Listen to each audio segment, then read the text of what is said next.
either way, a reminder serves. The Skylab went off in two parts. The laboratory was shot up on top of a Saturn V, but we had a dry second stage, and that became the laboratory once it was in orbit. But the crew weren't connected with that launch.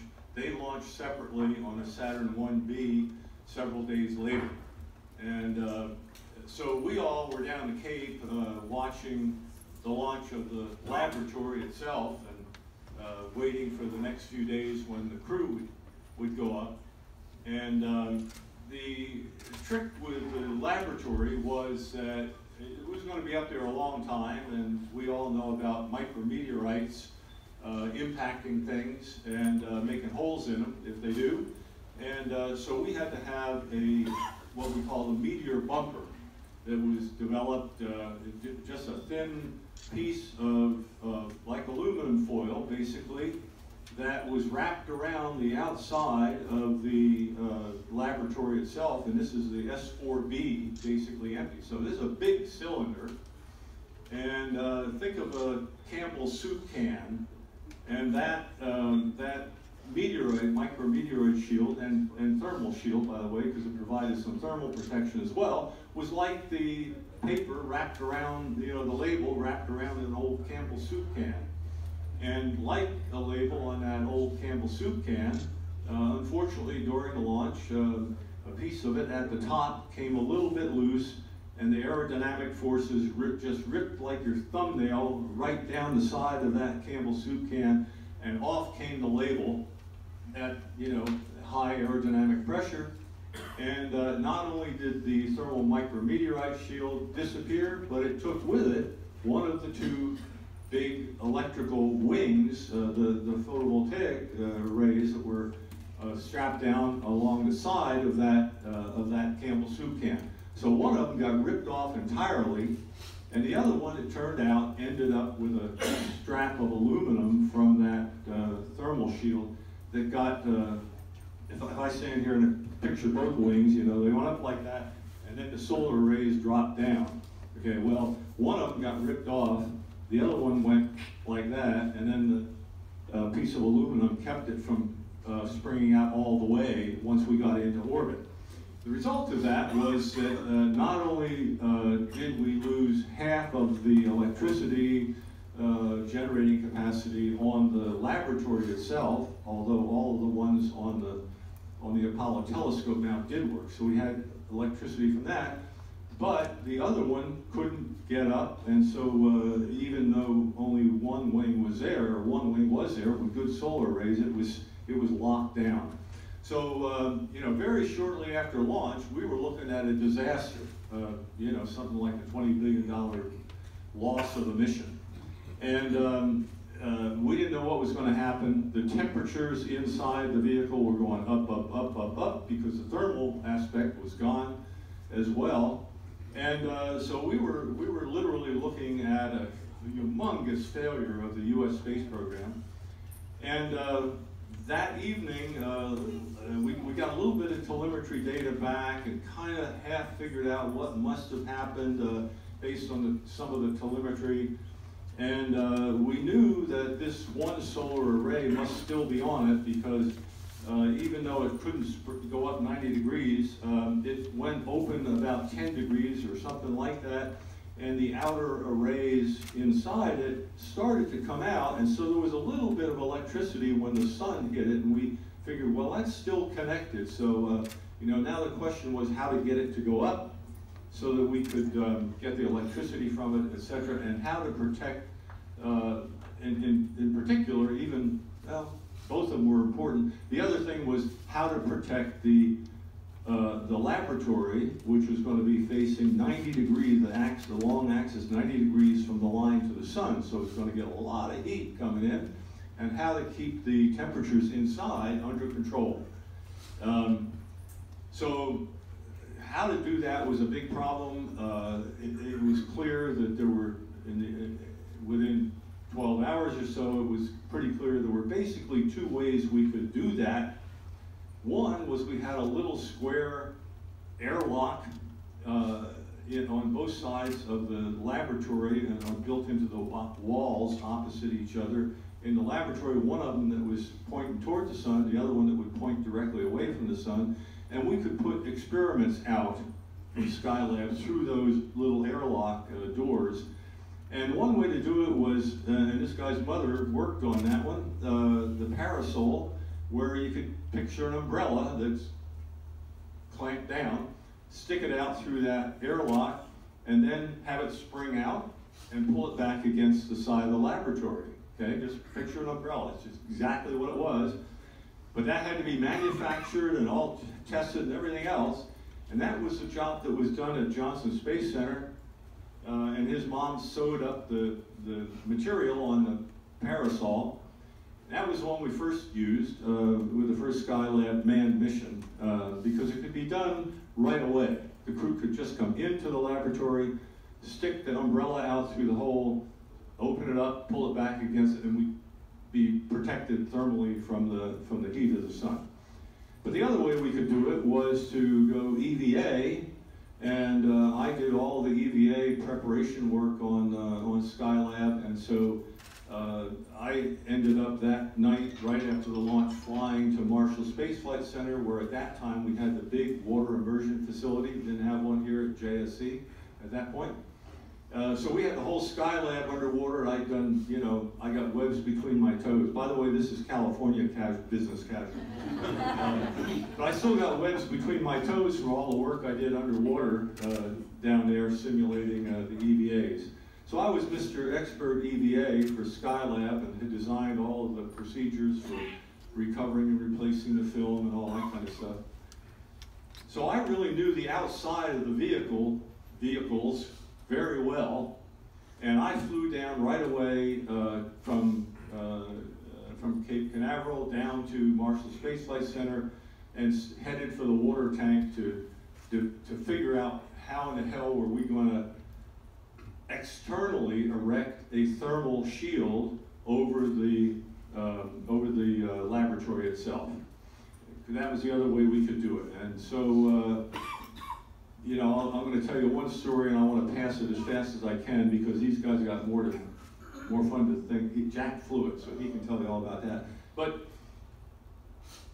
the trick was we had to immediately. I think the launch cycle was 4 days, if I remember right, Jack. That we had 4 days where the crew had to get up there because the ground guys, the MER. You want to hear the MER guys? They did a great job, right? Let's hear it for the MER guys. But the MER guys at that point, I mean, this was a disaster, right? Literally, and they were figuring out how to keep the temperatures under control by maneuvering the thing. Instead of having it facing the sun, the side of the vehicle facing the sun, they take the longitudinal axis of it and rotate it toward the sun to get less heating into the laboratory. Well, of course, to do that and flying around in orbit, I'm not going to go into the gravitational moments on it, but you had to use a lot of fuel. We didn't have all that much fuel. So to hold it in the attitude to keep the temperatures under control, the guys in mission control were eating up the fuel, which would allow us to do the mission. So it was a hell of a trade-off there, right? And so we had to get up there as fast as we could to get some kind of a thermal shield on if we were going to get this mission saved. And we figured we got 4 days to get this job done before the first crew had to launch. Well, let me tell you, to invent, manufacture, test, train the crews, load up the spacecraft, and launch the sucker in 4 days was unbelievable engineering idea. I mean, it was literally inconceivable that could be done. And because the EVA work I had done, I headed up all the EVA alternative to the parasol these guys were developing down at Marshall Space Flight Center. And as a team leader on that, the first thing we had to do, and that was really me as the guy who knew the outside of the spacecraft as well as I did, to figure out what is possible for crew to do on an EVA. And so the very first thing that night after the launch, not aborted launch, but the abortion of the launch, I had to get in the water tank there at Huntsville to figure out what's possible here. And I can remember, very vividly, I'm in the suit at the top of the water tank, about to go down underwater with all the divers putting weights on me to neutrally balance the suit underwater and that kind of stuff. I mean, the typical EVA training thing that we know so well. And they're lowering the elevator that I'm standing on to get the divers to wait me out. And the guy at the control panel says, "Stop!" Elevator stops. "What?" Take my helmet off. "What's up?" He says, "Deke Slayton's on the line." Got the telephone up. I said, "Slayton?" He said, "Yeah." He hands me the telephone. Deke says, "Rusty, I know what you're doing. You got to do it, but don't do it. Get out of the water tank." And it was like, "What?" I said, "Why? What the hell should I do that for?" He says, "The press is headed toward Marshall Space Flight Center. You can't be in that water tank doing that work." I said, "What the hell are you talking about?"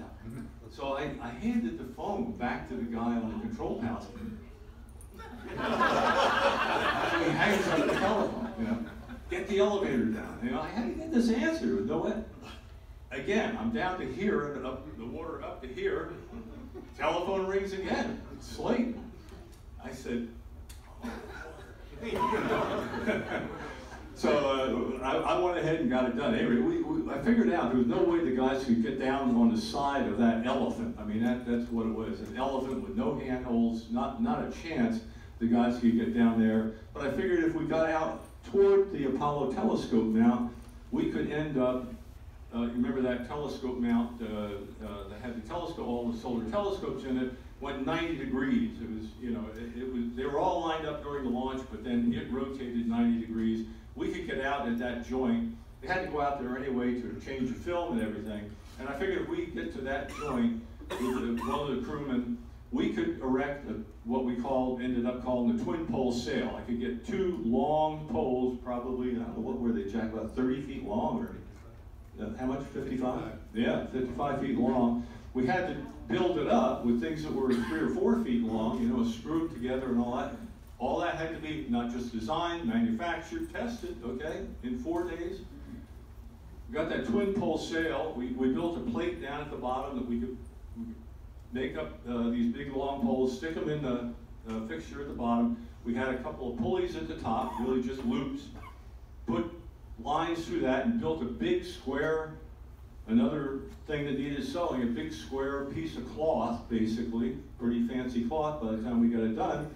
But we could put those poles in there, rotate that down against the side of this big tank out there, and then pull, raise a spinnaker, a twin pole spinnaker. So we raised this sail up, and we had this big rectangular thing. Now, one of the reasons these guys went first is because, number one, it could be done within 1 day. Crew gets there, puts it out, go inside. For mine, they had to do an EVA, so that was 2 days. Second reason, if his failed, which in the end it did after about a month, ours could go over it. But if ours was there, theirs couldn't go out. So number one was the JSC thing, and number two was the one we developed. Unfortunately, they took more than 4 days to develop theirs for various reasons, but the ground crew by that time had figured out how to do the control and the temperatures, so we went 8 days after the thing instead of 4. At any rate, that was a lot of fun. We could tell more stories about it, but let me turn it over to Vance. Yeah. Go ahead, Vance. Okay, well, 50 years ago, it doesn't seem like it was 50 years ago, but, do you hear me? No. Yeah, there. Yeah. Okay. I got off backup crew assignment on Apollo 15, ran into Deke Slayton in the motel. He said, "Hey, you're on Skylab. Big selection process. You'll be on the backup crew for the last 2 missions." Rusty was the backup crew commander for the first mission. Anyway, I said great, and we got with it. The early transition over to Skylab had many changes, from a wet workshop to a dry workshop to, those are buzzwords, but in other words, they first started thinking that they could use the upper stage to put the Skylab into orbit, drain the fuel out, put chairs or put whatever in there that was needed, and it could be outfitted sort of on orbit, and that fell through. And later they went to a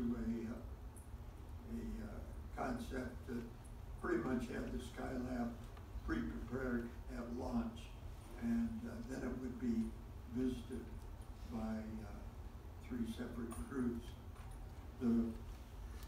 Rusty went through really a lot of the activity that involved the first mission. I was on the next 2. The second mission, which Jack will describe because he flew it, had its own set of exciting things happening. For example, there was the possible rescue when Jack was and his crew were going into orbit.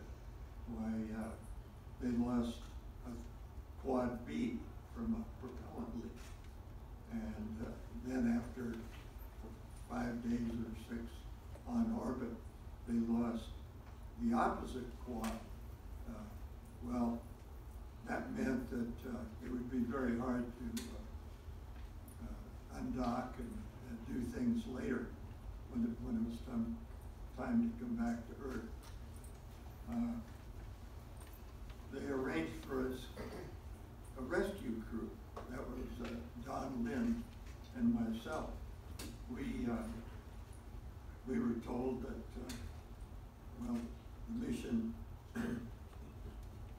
Spacelab 3 had launched late in July, and we were told that probably we would launch around the 1st or 2nd of September and go up, and we could rescue them if we took out some of the stowage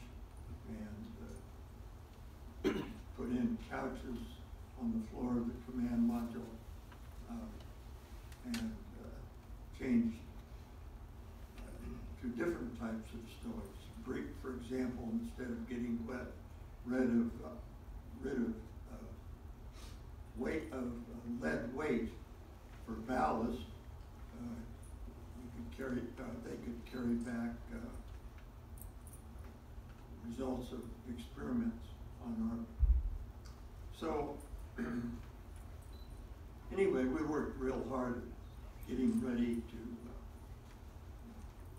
perform the rescue mission.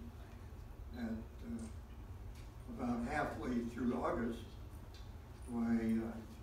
they said, well, we think this failure isn't quite as bad as we thought it was. We have a workaround. So we don't need to rescue, but why don't you and Don Lynn work on helping everybody else figure out a way to get back, get this crew back in their own spacecraft. And we worked on that, and we were, in a way, sorry that we didn't get the flight rescue. But it did save the taxpayers a lot of money, and it was less risky, of course. So,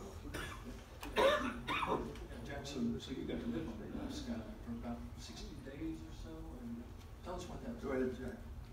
Yeah, okay, we get the second mission, or 3 missions in 1 month, 2 months, and 3 months in duration, and what we were trying to do was to see what happens to the human body in longer duration zero gravity flight. Because up until that time, our longest zero-G flight was 14 days in Gemini. And if you're going to go to a permanent space station, go to Mars, do the other things, you have to know what happens to the human body. So one of our major objectives with Skylab was to understand what happens to the body in space from zero gravity for long periods of time. You need to have a rotating space station, which is much more complex and more expensive, or can we do it with zero-G? Well, we're going to try it with zero-G. So we not only had a medical requirement to get a lot of experiments done, but we also wanted to study the sun in a way that we couldn't study it from the Earth, but because a lot of the information is absorbed in the atmosphere, and we don't get all the information on the ground. So to get up above the atmosphere, we can get 100% of that information, and of course we all know what the sun does for us. The third major objective was to study the Earth's resources to see if we could learn how to use the ones we have and manage them in a better, more efficient way, or find new ones. So that we had this Earth Resources Experiments package, and when NASA says Earth Resources, they're talking about agriculture and forestry and fresh water and weather and land use and oceanography and all those kinds of things. So that was one of the things that we had to do as well. Besides this, with that, we had a number of other technology type experiments in materials processing, astronomy, technology experiments, different types, and also high school student experiments. We had about 60 experiments. Basically what we were doing is lifting a scientific laboratory into space, and we're trying to live in this huge volume that nobody had ever done before. So we had a lot of learning to do as to how we're going to operate this large vehicle. So we defined ways on the ground before we left, using handrails, handholds, foot restraints, all those kinds of things, because we weren't any good at that either.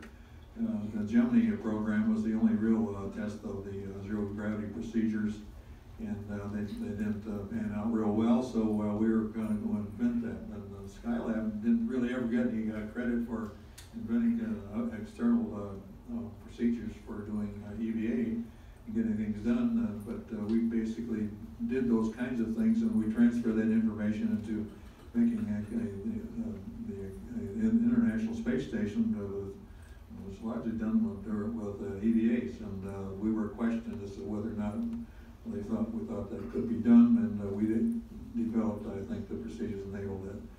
So all that being said, we were going to go up there for 56 days originally, and the first crew had been up there for 28 days, and the last crew was going to also be up there for 56, which got changed later on. And a good deal of what we were doing when we were going and doing the EVAs, as Rusty said, was to repair things. Our original objective to do the EVAs was to change the film and the cameras and so forth and the solar telescopes. That had to be done at the beginning, and the middle, and the end of the mission. So that was what we were really going to do, but we ended up doing a lot of repairs.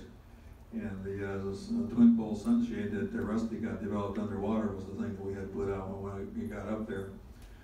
As we rendezvoused with the Skylab, we lost some of those thrusters. In fact, I looked out the window, and here's a piece of ice floating by the window the same size as one of the RCS thrusters. I said, where'd that come from? It turned out that we had a leak.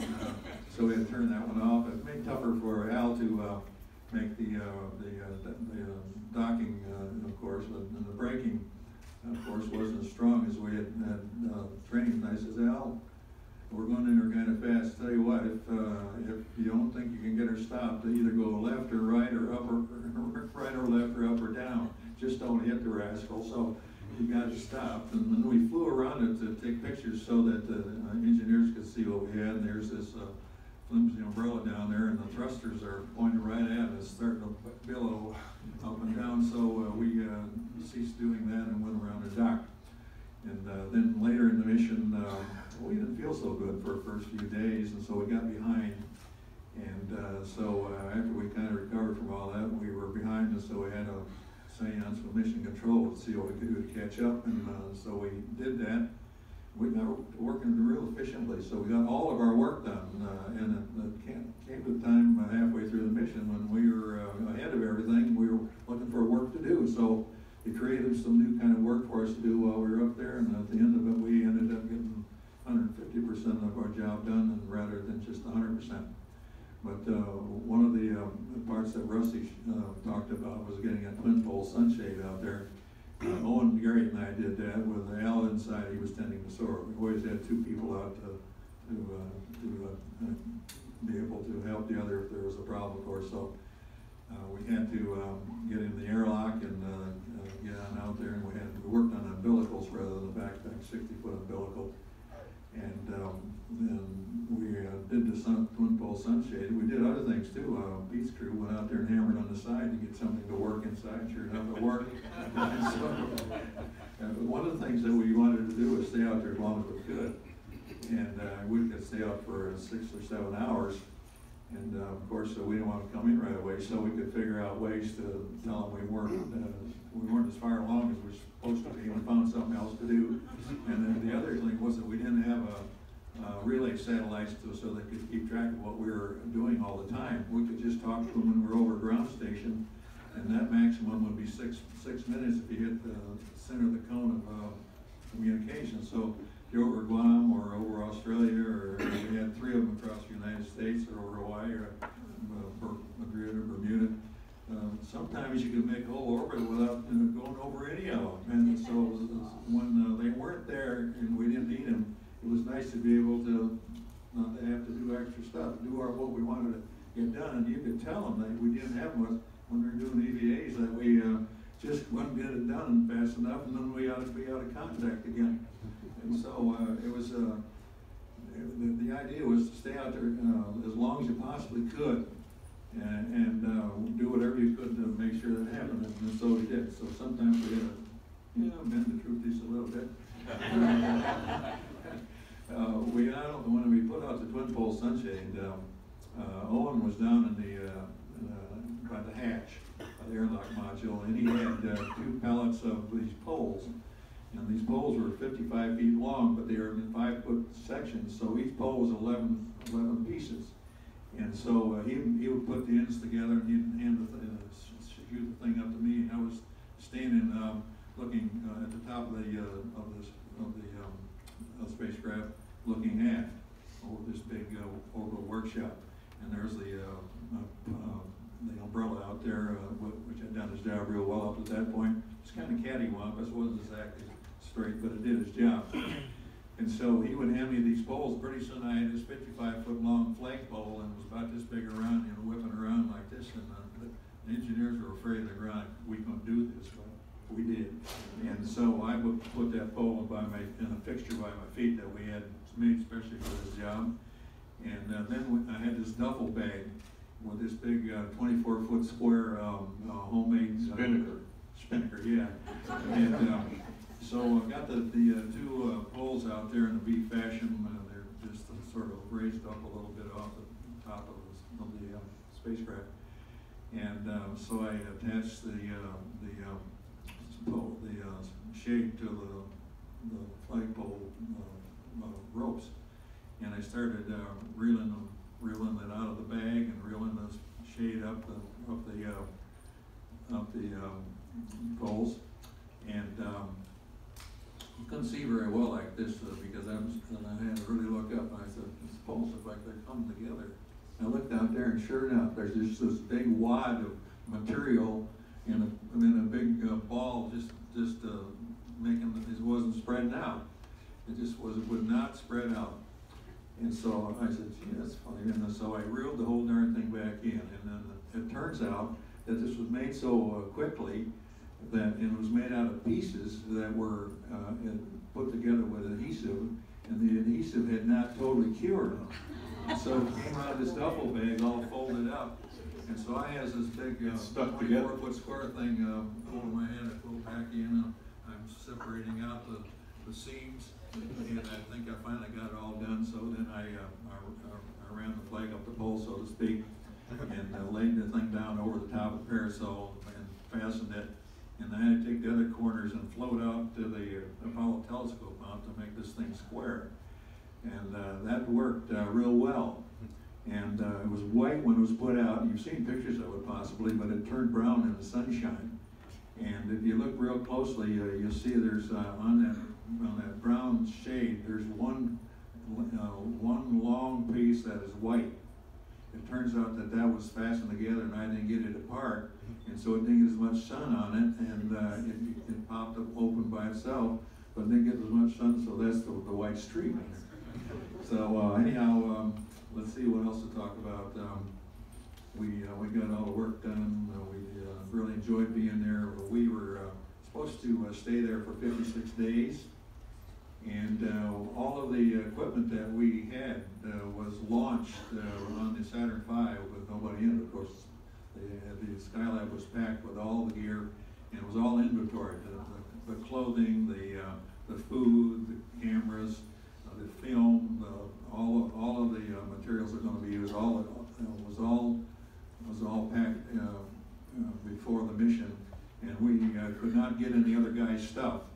And the other guys could not get in ours, so we wanted to stay an extra few days, and so we got to about day 50, and we knew that the other guys were going to be up there for 56 days, and we wanted to beat them.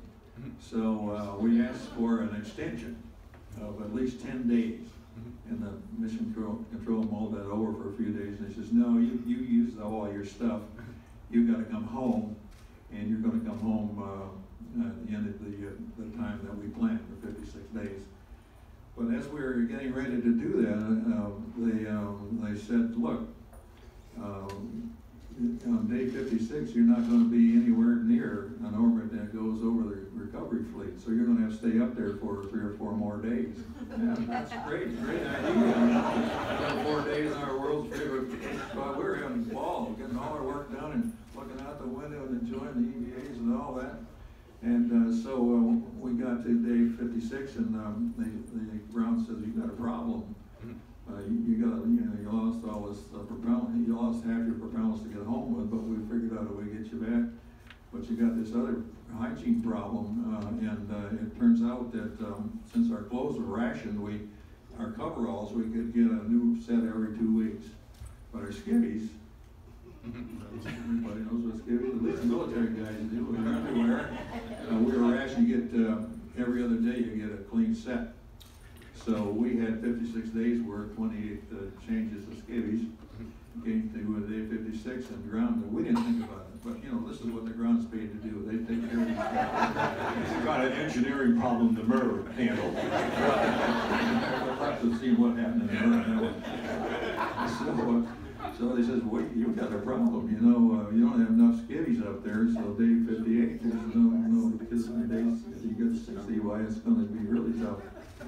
We said, well, geez, didn't even think about that. But they said, don't worry, we'll solve the problem like they always do. They'll send it to MER or where, to Jerry Griffin or whoever, And so Don Arabian special. I bet that really got loud. And so day 58, we get a message up on the teleprinter, and the message is, we got a solution to your skivvy problem. But we got good news and bad news. Remember, those were the days, the good news and bad news joke. If you laugh, I know how old you are. And so it says the good news is you're going to get to change your skivvies today. The bad news is, Al, you changed with Jack, and Jack but smooth slice like that. You can't ever lose your sense of humor. There's always something going wrong, and you got to fix it. And that's the fun of being there. Unexpected. And things you don't expect that you got to fix. And you got all these folks on the ground worrying about it and fixing it, and you just do what they tell you to do. So those are some of the highlights, I guess, of the Skylab mission that we had, and it turned out to be a real good one. We really enjoyed it, and there's lots of other things I guess we could talk about, but are we running out of time yet? Well, this is so much fun. I hate to end it. We are a little over, but do we have time to take a couple of questions? Yeah, it's just lunch here. Oh, okay. Any questions? Yeah, hey Jack, you talked, I mean, your crew was famous for getting 150% of the work done, and that sort of spilled over into the problems that the next crew had. Could you say anything about it from the perspective that you guys saw, the problems that the final crew had? I don't know all of the rationale that the last crew worked with, but they did have a problem getting all their work done. And because there was a lot of things that came on up ad hoc that interrupted their the flight plan that they were working on. And so they decided not to listen for a while. And that's their story. I don't know all the ins and outs of it, but some people have said they went on strike, which is not true, because they had a flight plan that had something to do every minute of that flight plan, and that's what they were doing. So they were working, doing what they were up there to do, but they weren't taking any extra work for a few days, and that didn't go over so well. But nevertheless, they flew a very successful mission. They were at a great disadvantage because their stuff was up there for 56 days, and they were going to stay another month. So they had to figure out a way to conserve on their food. They nutrition bars and so forth up in the command module with them. So anything extra that was up there, where they had to carry it up with them on the command module. Skivvies for 3 days. So they were working at a great disadvantage, especially for that last month. But once again, they got it all done as well. The Skylab turned out to be sort of a anticlimactic experience for the general public, because we just look onto the moon. What are we doing going back into Earth orbit? Who's interested in all that? So it didn't seem to resonate the way the Apollo thing did, but I think it's coming back because the people who lived during the Apollo program have the same sort of idea. I think because it's not as adventurous as going to the moon, but the people who are growing up now, they don't have that in their catalog of thought process, and they're starting to bring the Skylab back, which is a good thing, I believe. But we did lead the way in terms of getting ready to build the International Space Station, because we were learning how to live and work in a big place, and how to do it for a long period of time, and how are we going to make a new food system, how are you going to do your habitability, how are you going to sleep, what do you do with your trash, and what do you do for waste management, all those kinds of things, how do you get around outside and inside as well. And so those are the kinds of things that we contributed to the development and construction of the Skylab, or the International Space Station. So, and I think that was the original intent. And also the medical work that we did was, we came back, nobody predicted the medical problems that we had, or things that weren't expected, but those led to ways to mitigate those kinds of things. So all in all, I think the Skylab made played an effective role in making the longer duration missions that we're flying now. If we got Ken, go ahead. Just another minute, I'll tell a quick, I think, short, funny story. Talking about maintaining your sense of humor, I mean, I give people a sense of the kind of thing that never made it into the press, but was, the stuff between we guys at the time.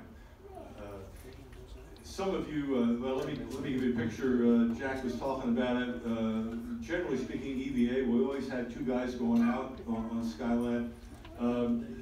One of them would stay up by the airlock. This is along the long axis, and the door would open up sort of sideways on the hinge.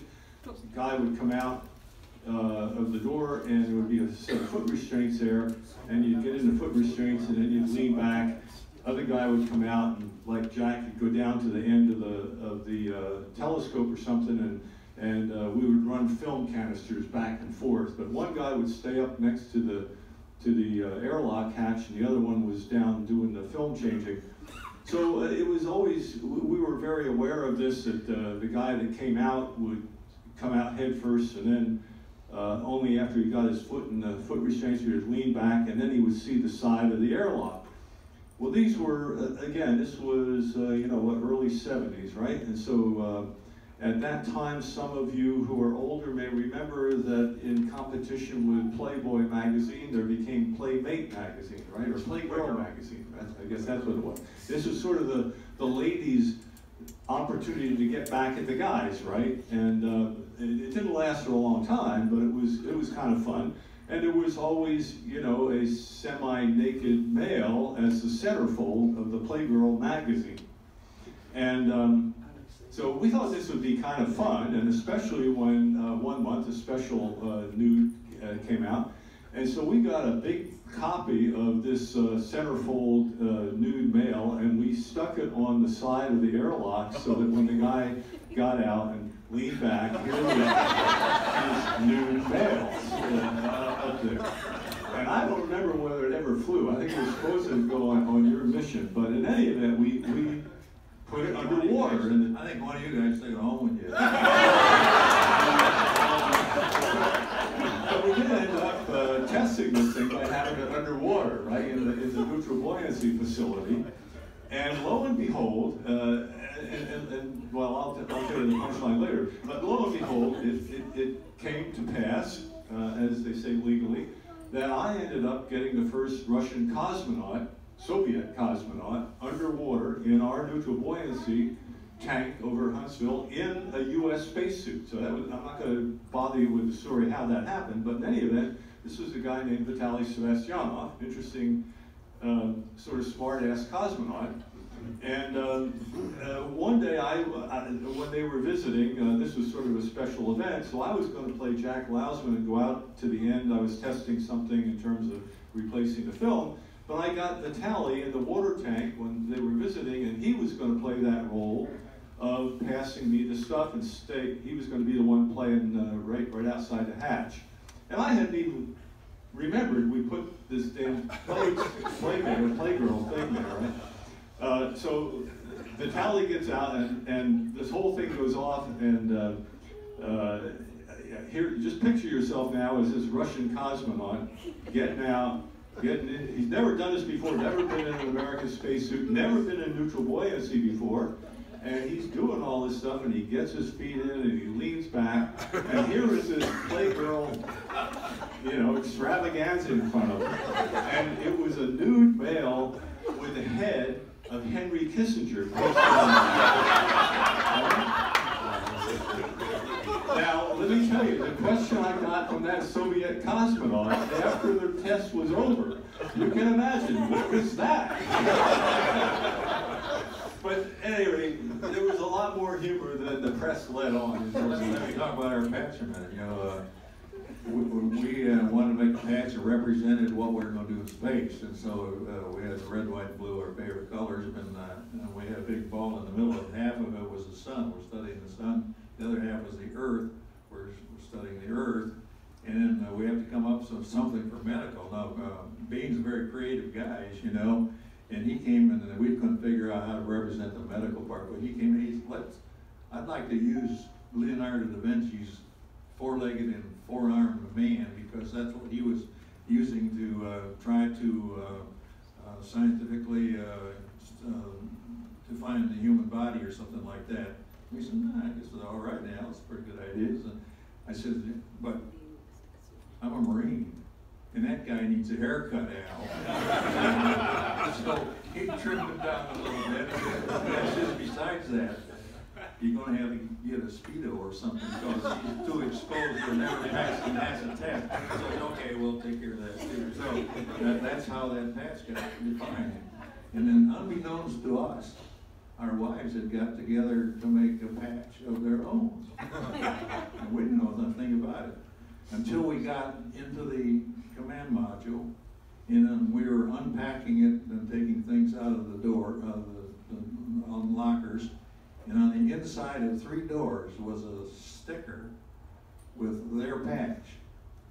It had the sun, and it had the earth, and it had a beautifully exposed young lady with 4 legs and 4 arms.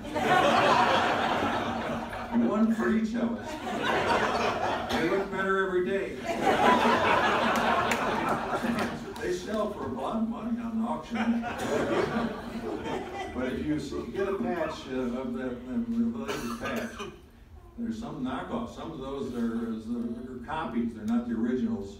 And the originals aren't worth much. You can tell the difference because The originals have a belly button and the copies do not. Well, you turned out that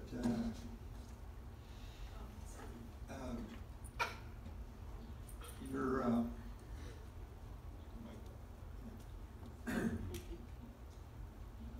forget it.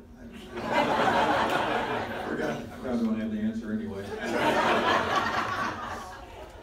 Well, that's about all the time we have, guys. Thanks, rest of